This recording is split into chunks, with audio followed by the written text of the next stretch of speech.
तो आज की क्लास का हमारा सबसे पहला प्रश्न है, यहाँ बोला गया है एक प्रतियोगी परीक्षा में प्रत्येक सही उत्तर के लिए 3 अंक दिए जाते हैं। देखिए सही उत्तर के लिए 3 अंक दिए जाते हैं और बोला गया है और गलत उत्तर के लिए 1 अंक काट लिया जाता है। गलत के लिए 1 अंक काट लिया जाता है।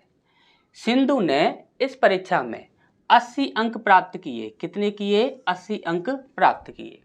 यदि प्रत्येक सही उत्तर के लिए 4 अंक दिए जाते और प्रत्येक गलत उत्तर के लिए 2 अंक काट लिए जाते तो सिंधु को 90 अंक प्राप्त होते। कितने प्राप्त होते? 90 अंक प्राप्त होते। यदि सिंधु ने सभी प्रश्नों के उत्तर दिए हैं, सिंधु ने कोई भी प्रश्न छोड़ा नहीं है, सारे ही प्रश्नों के उत्तर दिए हैं, तो परीक्षा में प्रश्नों की कुल संख्या कितनी थी? परीक्षा में प्रश्नों की कुल संख्या कितनी थी ये हमसे यहाँ पर पूछा गया है। ठीक, तो बहुत ही ज्यादा इजी प्रश्न है, आराम से आप कर सकते हैं। देखिए ध्यान से समझिएगा, इस प्रश्न में दिया क्या है, 2 कंडीशन बनाई गई हैं, फर्स्ट कंडीशन और एक है आपकी सेकंड कंडीशन।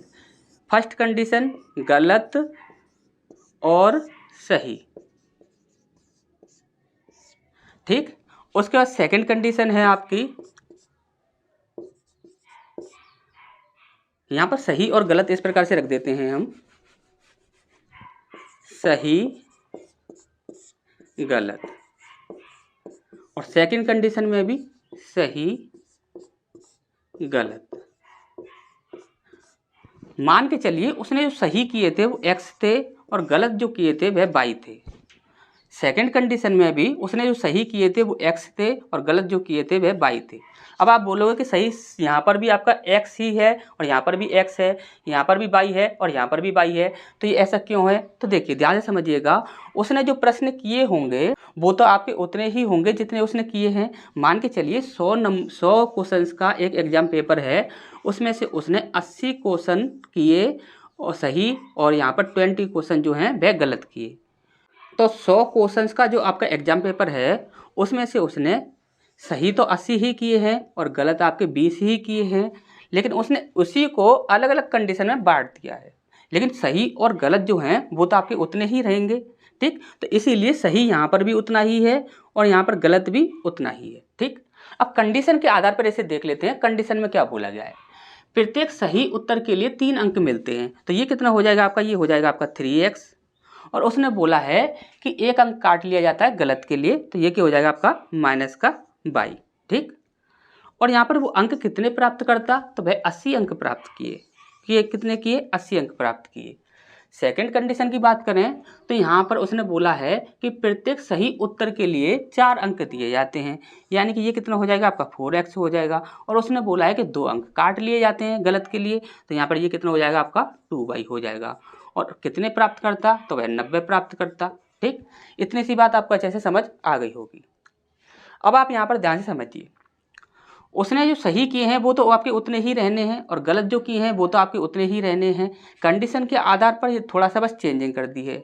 अब यहाँ पर हम देखें तो देखिए यहाँ पर ये जो आपका x की वैल्यू है और ये जो आपकी y की वैल्यू है ये तो आपकी सेम ही रहनी चाहिए इस कंडीशन के आधार पर। लेकिन यदि हम इन समीकरण की बात करें तो हम दोनों को ही यहाँ पर सेम करेंगे, तो यहाँ पर क्या हो जाएगा? गलत हो जाएगा।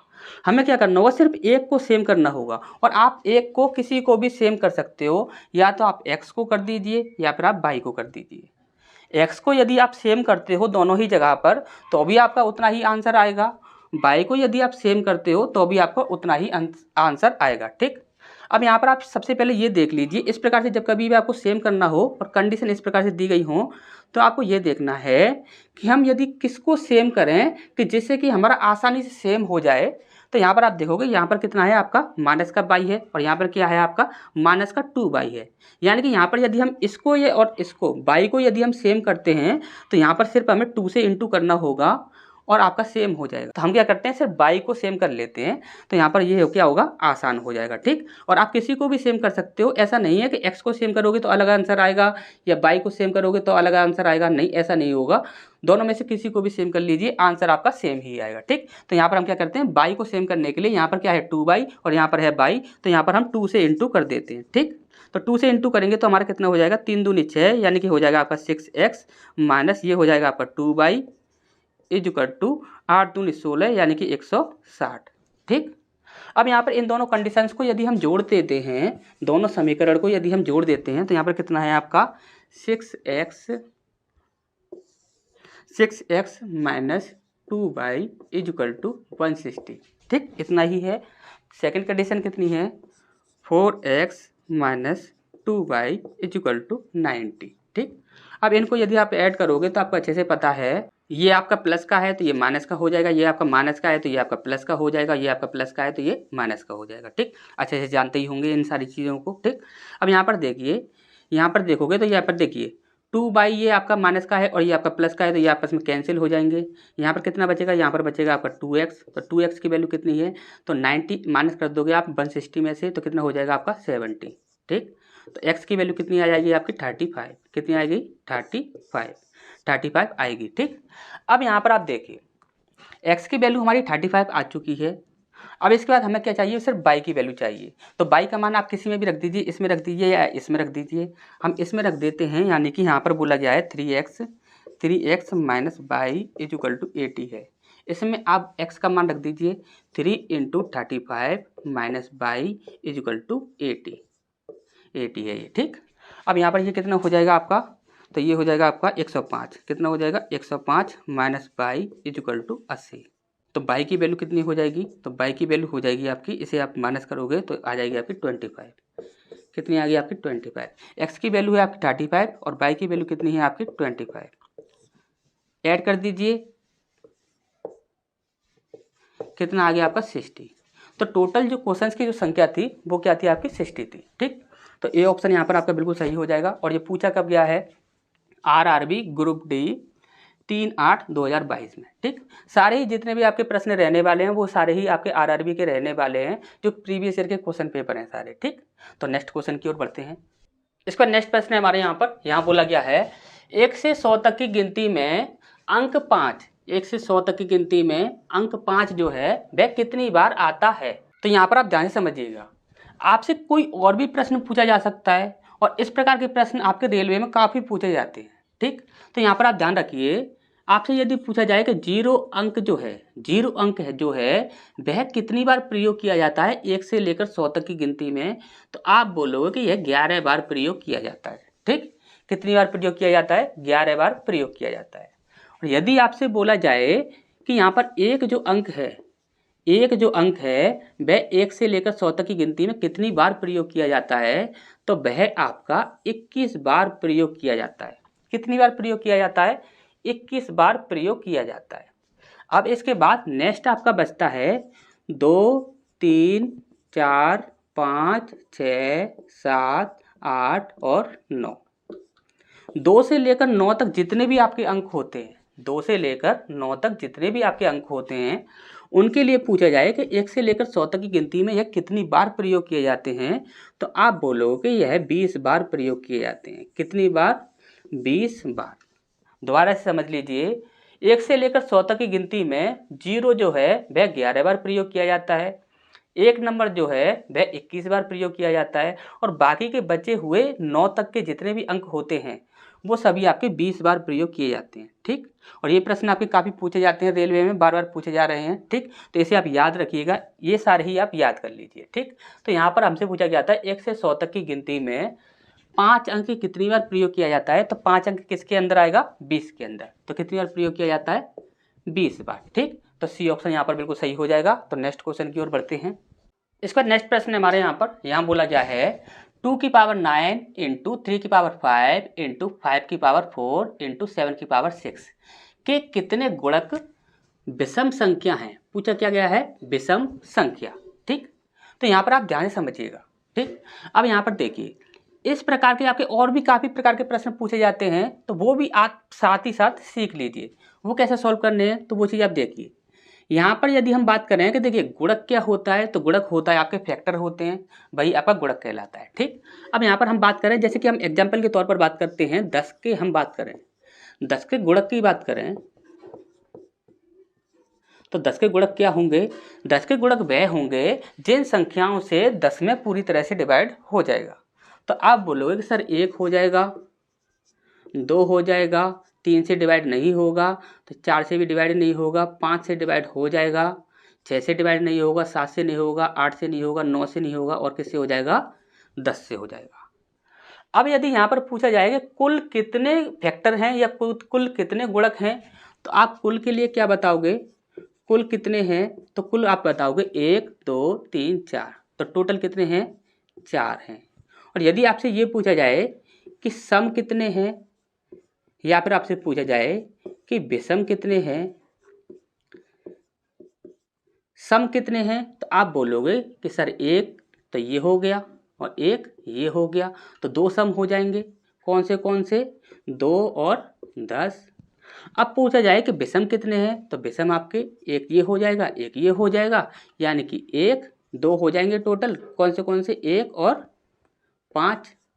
इस प्रकार से आप बोल दोगे। यदि कुल पूछा जाएगा तो आप इस प्रकार से बोल दोगे सभी को जोड़कर। सम पूछा जाएगा तो सिर्फ सम को ले लोगे, विषम पूछा जाएगा तो सिर्फ विषम को ले लोगे। अब यहाँ पर यदि हम पावर की बात करें कि यदि पावर के रूप में यदि दिया गया होगा तो इतनी सी बात तो आपको अच्छे से समझ आ गई होगी। ठीक, इतनी सी बात तो आपको अच्छे से समझ आ गई होगी। अब यदि पावर के रूप में दिए गए हैं तो पावर के रूप में दिए गए होंगे तब हमें क्या करना है, तो देखिए ध्यान से समझिएगा। यदि आपसे पूछा जाए पावर के रूप में दिए गए हैं और आपसे पूछा जा रहा है कुल, क्या पूछा जा रहा है? कुल। तो कुल के लिए आप क्या करोगे? और यदि आपसे पूछा जा रहा है सम, तो सम के लिए क्या करोगे? और यदि पूछा जा रहा है विषम, तो विषम के लिए क्या करोगे? यदि पावर के रूप में दिए गए हैं। अब यहाँ पर आप ध्यान से समझिए, कुल की यदि बात की जाएगी तो आप बोलोगे n+1, और आप बोलोगे सर ये n क्या होता है, तो n होती है पावर। n क्या होती है, तो n होती है पावर। एग्जाम्पल के तौर पर यदि हमसे बोला जाता है, इसी को ले लेते हैं, जैसे कि बोला जाए कि 2 की पावर n, 2 की पावर 9, इसके कुल कितने होंगे, तो इसके कुल कितने फैक्टर होंगे, तो इसके कुल फैक्टर होंगे, आप क्या करोगे? n+1, यानी कि आप यहाँ पर क्या करोगे? 9 में 1 जोड़ दोगे और आपका आंसर आ जाएगा 10। कुल कितने फैक्टर हैं? 10 है। ठीक, ध्यान से पहले समझ लीजिए। इसका नेक्स्ट पूछा जाए कि सम के लिए, सम के लिए पूछा जाए तो यहाँ पर आपको क्या करना है कि आपको यही फॉर्मूला यूज करना है, पर थोड़ा सा उसमें चेंजिंग हो जाएगी, थोड़ी सी उसमें चेंजिंग हो जाएगी। क्या हो जाएगी, तो यहाँ पर ध्यान से समझिए। हम इतना ले लेते हैं, हम कितना ले लेते हैं? इतना ले लेते हैं। जैसे कि हमने ले लिया एग्जाम्पल के तौर पर 2 की पावर 9 इंटू 3 की पावर 5। ठीक, एग्जाम्पल के तौर पर हमने ये ले लिया। अब यहाँ पर इसमें हमें पूछा गया है कि सम फैक्टर कितने होंगे, तो सम फैक्टर कितने होंगे, तो आप यहाँ पर क्या करोगे? जो आपकी सम की जो पावर होगी, सम की जो पावर होगी उसे आपको ले लेना है, और उसके बाद विषम की जो पावर होगी उसको आपको लेकर उसके साथ आपको 1 ऐड करना है। क्या करना है? 1 ऐड करना है और आपको इनटू कर देना है। क्या करना है? सम संख्या की जो भी पावर होगी उसको आपको जैसे का तैसा ही ले लेना है। उसके बाद विषम पावर की जितनी भी पावर होगी उसके साथ आपको 1 ऐड करके उसके साथ इनटू कर देना है। यानी कि यहाँ पर आपका कितना हो जाएगा? 9 इंटू और 5 और 1 6 हो जाएगा। 9 6 54 होता है, यानी कि 54 आपका आंसर हो जाएगा। क्या हो जाएगा? 54 आपका आंसर हो जाएगा। और यदि यहाँ पर विषम की बात की जाती है, किसकी बात की जाती है? विषम की बात की जाती है, तब आपको यहाँ पर क्या करना है कि देखिए, जैसे कि हम इसी एग्जाम्पल को ले लें 2 की पावर 9 इंटू 3 की पावर 5।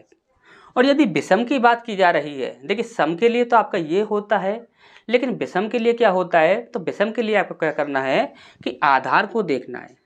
आधार को देखना है, आधार में जो भी आपकी विषम संख्याएं होंगी, जो भी आपकी विषम संख्याएं होंगी, सिर्फ आपको उसी को लेना है, सम संख्याओं को छोड़ देना है। सम संख्याओं को छोड़ देना है, विषम संख्याओं को ही लेना है। ठीक, अब विषम संख्या पर पावर कितनी है? 5 है। 5 के साथ आपको 1 को ऐड करना है। कितना हो जाएगा टोटल? ये आपका 6 हो जाएगा। क्या हो जाएगा? 6 हो जाएगा। तो अच्छे से ये सारी चीज़ें आपको समझ आ गई होंगी। तो यहाँ पर इस क्वेश्चन पर आते हैं। इस क्वेश्चन में क्या बोला गया है,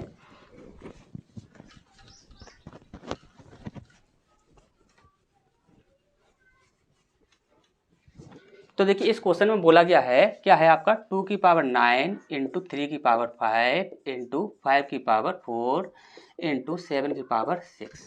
ठीक, अब हमसे सिर्फ विषम के लिए पूछा गया था, तो हमें क्या करना है, यहाँ पर देखिए ये भी आपका विषम है, ये भी विषम है, ये भी विषम है, लेकिन ये आपका क्या है? सम है। तो इसे यहाँ पर हम क्या कर देंगे? कैंसिल कर देंगे, सिर्फ हम विषम को ले लेंगे।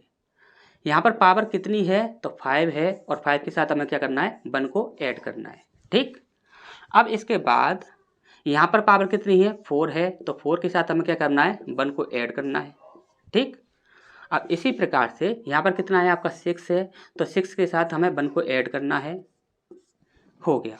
अब यहाँ पर हमें क्या करना है, 5 और 1 6 × 5 × 7। ठीक, अब यहाँ पर हम देखें तो देखिए इकाई अंक जो है वह आपका, यदि इकाई अंक से देखें 6 7 42 और 5 दूनी 10, यानी कि 0 इकाई अंक आना चाहिए। तो यहाँ पर ये 2 ऑप्शन जो होंगे वो आपके कैंसिल हो जाएंगे। 0 इकाई अंक यहाँ पर भी है और यहाँ पर भी है। ठीक, तो यहाँ पर हम क्या करते हैं, सीधे इंटू ही कर लेते हैं। 5 6 30, 7 3 21, यानी कि 210 हमारा सही आंसर आ जाएगा। ठीक, 210 कहाँ पर है, तो ये रहा। ठीक, तो नेक्स्ट क्वेश्चन की ओर बढ़ते हैं। इसका नेक्स्ट प्रश्न है हमारे यहाँ बोला गया है, सबसे बड़ी तथा सबसे छोटी 2 अंकों की अभाज्य संख्याओं का अंतर क्या होगा। ठीक, तो देखिए इससे पहले आप कुछ चीज़ समझ लीजिए। जैसे कि हम यहाँ पर बोलें कि 2 अंकों की सबसे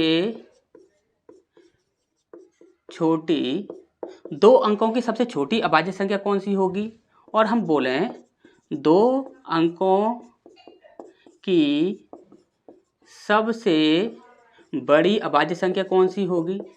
हम बोलें 3 अंकों की सबसे छोटी अभाज्य संख्या कौन सी होगी। हम बोलें 3 अंकों की सबसे बड़ी अभाज्य संख्या कौन सी होगी। हम बोलें 4 अंकों की सबसे छोटी अभाज्य संख्या कौन सी होगी, और हम बोलें 4 अंकों की सबसे बड़ी अभाज्य संख्या कौन सी होगी। आपसे कुछ भी पूछा जा सकता है। हम 5 6 7 और आपको नहीं बता रहे हैं, क्योंकि इतना ज़्यादा लेवल आपसे पूछा नहीं जाता है। आपसे सिर्फ इतना ही लेवल पूछा जाता है। लेकिन आपके जो आपके CGL मेंस प्री वगैरह के जो आपके क्वेश्चन पेपर जो हमने आपको सॉल्व कराए थे, उनमें आपका थोड़ा लेवल बढ़ जाता है। SSC CGL वगैरह में उसके जो हमने आपको क्वेश्चंस कराए थे SSC CGL प्री के, तो उनमें थोड़ा लेवल बढ़ जाता है। लेकिन यहाँ पर आपका इतना ही लेवल आता है, ज़्यादा लेवल नहीं आता है। ठीक, अब यहाँ पर देखिए 2 अंकों की सबसे छोटी जो संख्या होती है वो होती है आपकी 11। ठीक, और 2 अंकों की सबसे बड़ी जो संख्या होती है वो आपकी किसकी लाइन में आएगी, 90 की लाइन में आएगी। और 90 की लाइन में सिर्फ एक ही अभाज्य संख्या होती है, वो कौन सी होती है, 97। हमने आपको 1 से लेकर 100 तक की सारी ही अभाज्य संख्याओं को याद करने का तरीका बताया था। सिर्फ 20 मिनट के अंदर, सिर्फ आप 20 मिनट की वो आप वीडियो देख लोगे। उस वीडियो को देखने के बाद आपको उन सारी ही संख्याओं को 1 से लेकर 100 तक जितनी भी अभाज्य संख्याएं होती हैं उनको आपको याद करने की आवश्यकता कभी भी नहीं पड़ेगी, और ना ही आपको उन्हें याद करना है। आपको सिर्फ उसे देख लेना है, समझ लेना है एक बार। यदि आपने एक बार उन्हें समझ लिया तो आपको उन्हें याद करने की आवश्यकता नहीं पड़ेगी बिल्कुल भी। वो सारे ही आपके माइंड में अपने आप ही ऑटोमेटिक बैठ जाएंगी, सारी ही संख्याएं, कोई भी आपको याद करने की आवश्यकता नहीं पड़ेगी। लेकिन आपसे कभी भी पूछा जाए ना कि यहाँ से यहाँ तक 1 से लेकर 100 तक के बीच में कोई भी अभाज्य संख्या पूछ ली जाए, आपसे पूछ लिया जाए कि ये 4 ऑप्शंस हैं, इनमें से कौन सी अभाज्य संख्या है और कौन सी नहीं है, तो वो भी आप इजीली बता सकते हो। और साथ ही साथ यदि आपसे ये पूछा जाए कि 20 से लेकर 30 तक, या आपसे बोल दिया जाए कि यहाँ पर 27 से लेकर 85 तक इनके बीच में कितनी अभाज्य संख्या आएंगी, तो ये दोनों ही प्रकार के प्रश्नों को आप इजीली सॉल्व कर सकते हो। यदि आपने वो वीडियो ना देखा हो, यदि आपको याद करनी हो, याद नहीं करनी पड़ेगी, सिर्फ आपको देखना है वो वीडियो, सिर्फ समझना है कि आपको करना क्या है। हमने आपको एक ट्रिक बताई थी, उस ट्रिक को यदि आप देखना चाहते हैं तो डिस्क्रिप्शन में आपको लिंक मिल जाएगा उस वीडियो का, आप देख लीजिएगा। ठीक, तो यहाँ पर ऐसे देखते हैं। ठीक, अब यदि आपसे पूछा जाता है 3 अंकों की सबसे छोटी संख्या अभाज्य और 3 अंकों की सबसे बड़ी संख्या अभाज्य, तो वो होती हैं आपकी 101 और 997। ठीक, अब यहाँ पर देखिए 3 अंकों की सबसे छोटी जो संख्या होती है वो होती है आपकी 101, और 3 अंकों की सबसे बड़ी जो संख्या होती है, अभाज्य संख्या की बात कर रहे हैं, वो होती है आपकी 997। ठीक, अब पूछा जाएगा 4 अंकों की सबसे छोटी अभाज्य संख्या और 4 अंकों की सबसे बड़ी अभाज्य संख्या, तो वो आप देख लीजिए।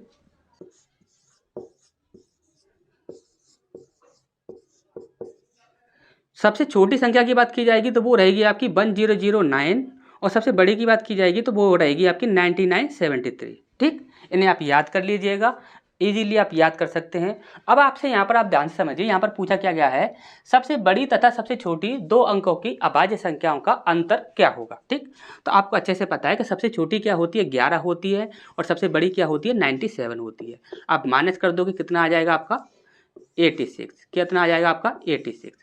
तो 86 कहाँ पर है, तो डी ऑप्शन है आपका, ये बिल्कुल सही हो जाएगा। ठीक, आप इन्हें भी याद कर लीजिएगा। और अभाज्य संख्या यदि आप जानना चाहते हैं कि कैसे उनकी पहचान करें, तो वो आप वीडियो देख लीजिएगा, डिस्क्रिप्शन में आपको लिंक मिल जाएगा। इसका नेक्स्ट प्रश्न है हमारे यहाँ पर, यहाँ बोला क्या है, वह छोटी से छोटी संख्या ज्ञात कीजिए जिसे 2 3 1 2 2 8 में जोड़ने पर प्राप्त संख्या 33 से पूर्णतः विभाजित हो जाए। ठीक, अब यहाँ पर संख्या क्या दी हुई है आपकी, 2 3 1 2 2 8, ये संख्या आपकी दी हुई है, 2 3 1 2 2 8। ठीक, ये संख्या आपकी दी हुई है, और बोला किससे है, 33 से। अब 33 को आप क्या लिख सकते हो, तो आप लिख सकते हो 3 × 11, यानी कि जो भी यह संख्या है यह आपकी 11 से पूरी तरह से विभाजित होनी चाहिए, और साथ ही साथ ये 3 से भी पूरी तरह से विभाजित होनी चाहिए।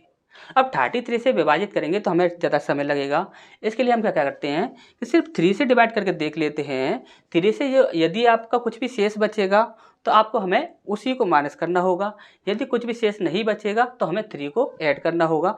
ऑप्शंस पर आ जाएंगे हम। ठीक, अब यहाँ पर आप देखिए, सबसे पहले हम 3 से देखें तो आपको अच्छे से पता होगा कि 3 का डिवाइड का नियम क्या होता है। 3 का जो भाजकता का नियम होता है वह ये कहता है कि जो भी आपकी संख्या दी गई है उसके सभी अंकों का योग 3 से डिवाइड होना चाहिए, और इसी प्रकार से आपका 9 का भी होता है। ठीक, अब यहाँ पर 3 से देख लेते हैं, यहाँ पर आपका 3 है, और 2 और 1 ये भी आपका 3 हो गया, और इसमें से हम एक इधर ले लेते हैं, ये क्या हो जाएगा आपका 3 हो जाएगा, तो ये भी कैंसिल, और 8 के साथ एक इधर ले लिया तो ये क्या हो जाएगा, 9 हो जाएगा, तो ये भी आपका 3 से डिवाइड हो रहा है। यानी कि हम ये कह सकते हैं कि ये पूरी संख्या जो है वह 3 से डिवाइड हो रही है। यदि ये पूरी संख्या 3 से डिवाइड हो रही है तो हमें कोई भी आपका ऐसा एक अंक डिवाइड जोड़ना होगा, इसके अंदर ऐसा एक अंक जोड़ना होगा जो कि आपका 3 से डिवाइड हो रहा हो। ठीक, अब यहाँ ऑप्शंस पर आ जाते हैं, यदि 1 ऐड करते हैं तो आपका पूरी तरह से 3 से डिवाइड नहीं होगा, या तो होना चाहिए 3, या फिर होना चाहिए 6, या फिर होना चाहिए आपका 9, इस प्रकार से होना चाहिए। अब यहाँ पर देखिए 2 ऐड करेंगे तो फिर भी डिवाइड नहीं होगा, 4 ऐड करेंगे तो फिर भी डिवाइड नहीं होगा, डिवाइड किससे होगा, 3 ऐड करने पर। ठीक, तो अच्छे से समझ आ गया होगा। नेक्स्ट क्वेश्चन की ओर बढ़ते हैं। इसका नेक्स्ट प्रश्न है हमारे यहाँ पर, यहाँ बोला गया है 1 1 1 1 1, ये इस प्रकार से ये आपका चलता जा रहा है, और ये जो आपकी संख्या है ये आपकी n अंक है। क्या है ये, n अंक है। अब यहाँ पर बोला गया है 9 से विभाज्य है, ये क्या है, 9 से विभाज्य है, तो n का न्यूनतम मान क्या होगा, ये हमसे यहाँ पर पूछा गया है। ठीक, तो देखिए काफ़ी इजी है, आपको अच्छे से पता है कि n से जो संख्या डिवाइड होंगी वो क्या होंगी,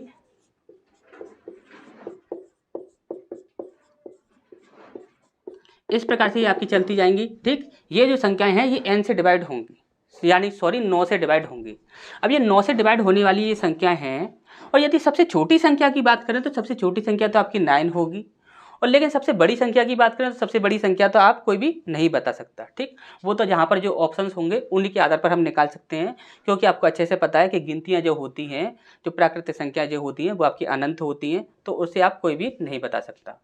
लेकिन हमें यहाँ पर क्या पूछा गया है, 9 से विभाज्य है तो n का मान क्या होगा, न्यूनतम मान क्या होगा। न्यूनतम मान क्या होगा, तो 9 से विभाजित होने वाली सबसे छोटी संख्या आपकी 9 ही होती है, तो यानी कि क्या हो जाएगी आपकी 9 हो जाएगी। अगर यहाँ पर 9 ऑप्शन में ना होता तो यहाँ पर हमें 18 ऑप्शन का पुट करना होता। क्यों, क्योंकि यदि 9 नहीं होता तो हमें 18 करना होता, क्योंकि न्यूनतम मान वही हो जाता। अब यदि आपसे ये पूछा जाए कि वह संख्या कौन सी होगी, तो देखिए वो भी आपकी काफ़ी इजी है, 1 1 1 1 इस प्रकार से ये चलती जा रही है। तो यानी कि आपको अच्छे से पता है कि 9 से वही संख्या डिवाइड होती है जिसके सारे अंकों का योग जो होगा वह 9 से डिवाइड हो जाए। तो यहाँ पर हम क्या बोलेंगे, 1 2 3 4 5 6 7 8 9, तो यही वो संख्या है जो कि यहाँ पर रखी गई है। ठीक, ये वो संख्या है जो यहाँ पर रखी गई है, और 9 से ये भी आपकी पूरी तरह से विभाजित हो जाएगी, और सबसे छोटी कौन सी होती है, ये होती है। ठीक, अच्छे से समझ आ गया होगा। नेक्स्ट क्वेश्चन की ओर बढ़ते हैं। इसका हमारा नेक्स्ट प्रश्न है, यहाँ बोला गया है एक व्यक्ति अपने बगीचे में 21,025 आम के पेड़ इस प्रकार लगाता है कि पंक्तियों की संख्या प्रत्येक पंक्ति में पेड़ों की संख्या के बराबर है तो पंक्तियों की संख्या क्या होगी, ये हमसे यहाँ पर पूछा गया है। ठीक, तो जब कभी भी आपको इस प्रकार से बोला जाए कि वहाँ पर पेड़ इस प्रकार लगाए जाते हैं कि पंक्तियों की संख्या उतनी ही है जितना कि पंक्ति में पेड़ों की संख्या है। ठीक, यदि इस प्रकार से यदि कभी भी बोला जाता है तो आपको हमेशा ही क्या करना है कि आपको जितने बगीचे में जितने पेड़ लगाए जा रहे हैं, जितने बगीचे में जितने पेड़ लगाए जा रहे हैं, यानी कितने हैं आपके 21,025 पेड़ लगाए जा रहे हैं, तो आपको क्या करना है कि इसको आपको क्या करना है कि स्क्वायर रूट बना लेना है। सिर्फ स्क्वायर रूट इसका कर दीजिए, आपका आंसर जो होगा वो आपका निकल आएगा। ठीक, और आपको अच्छे से पता होना चाहिए 21,025 जो आपका स्क्वायर रूट होता है वो किसका होता है, 145 का। किसका, 145 का। ठीक, तो यहाँ पर सी ऑप्शन आपका बिल्कुल सही हो जाएगा।